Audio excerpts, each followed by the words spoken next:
On November 14th, Mark Rice, George Balaz, and Larry Crowder traveled to Nagoya, Japan for our first meeting with the Port of Nagoya Public Aquarium Director Masanori Kurita and Professor Tomomi Saito from Kochi University.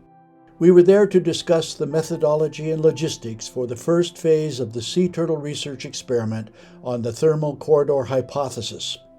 We traveled from Kaneyama, Nagoya down to Nagoya-ko, approaching the beautiful Port of Nagoya Public Aquarium via the picturesque bridge that goes right by the retired Antarctic icebreaker Fuji and statues of the two heroic huskies, Jiro and Taro.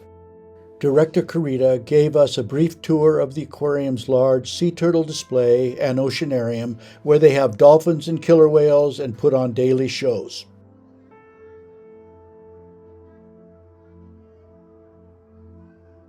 In the sea turtle display, there are adult loggerhead turtles, hawksbill turtles, and green turtles, and there is a nesting beach associated with the tank that I will show later on in the video.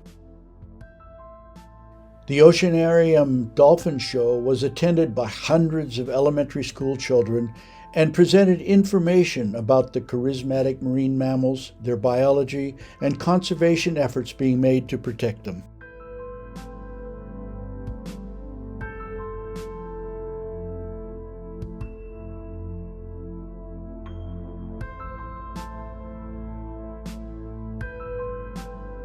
After visiting some of the aquarium highlights, we met with Kurita-san to go over the logistics of raising, tagging, and transporting the loggerhead turtles to an appropriate release point in the central North Pacific Ocean in order to test the thermal corridor hypothesis. The satellite tags we will be using in this experiment is a Wildlife Computer Spot 6 version 387. George Balaz brought along some mock tags for demonstration purposes. We discussed the characteristics of the tags and the issues we might face in attaching them to the juvenile loggerhead turtles being raised at the Port of Nagoya Public Aquarium.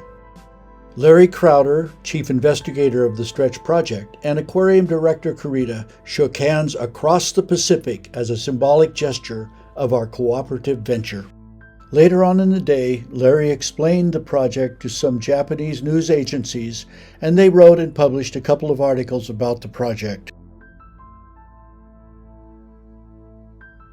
One of the highlights of the trip was visiting the first cohort of loggerhead turtles that have been raised by the aquarium for about 1.5 years now. They were being fed while we were there, and once that was done, we took a look at a large and a medium-sized turtle to see how the wildlife satellite tags would fit the baby loggerheads.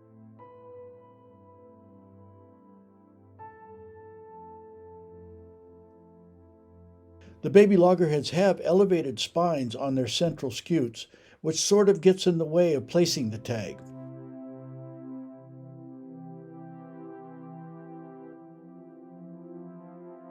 After some discussion, we were able to conclude that the tags would most likely fit nicely, and we would test this out with a practice attachment the next day. After viewing Loggerhead Cohort 1, we went to the Colonia Institute where they are raising the second cohort of baby loggerheads.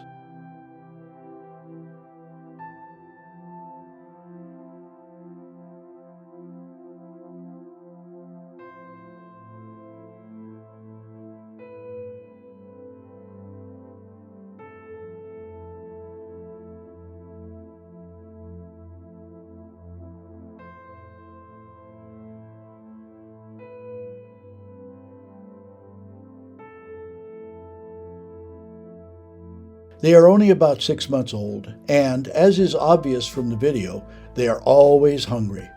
Whenever anyone walks by, they expect to be fed.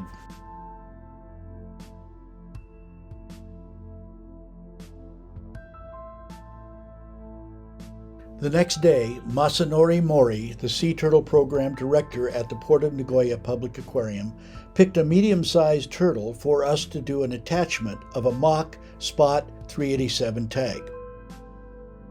The turtle will wear this tag until we return to do the other tags sometime in March or April.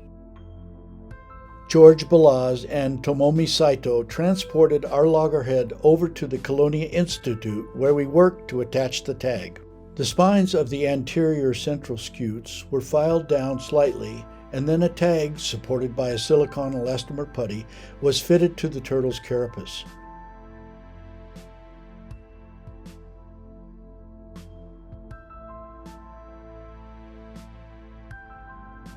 After setting up, that is solidifying, the silicone putty was trimmed. This process leaves the satellite tag on a level surface that can then be solidly attached using fiberglass cloth and polyester resin that is catalyzed using ultraviolet light. The polyester resin will set up in a minute or two using this procedure. This is what the attached satellite tag looks like after glassing. At the end, we put a carbon fiber patch on the anterior surface as a buffer against abrasion.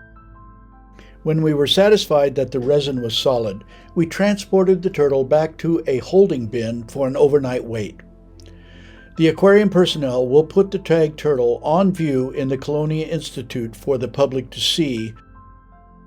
After everything was completed, we took a group picture. From left to right, there is Masanori Kurita, Tomomi Saito, Mark Rice, George Balaz, Masanori Mori, and Larry Crowder. And so our week came to an end with a very satisfactory outcome. We basically settled all of the outstanding questions that we possibly could, and left Japan with a feeling of accomplishment and hope for the successful completion of Phase 1 of the project, leading to the release of 26 satellite-tagged juvenile loggerhead turtles in late March.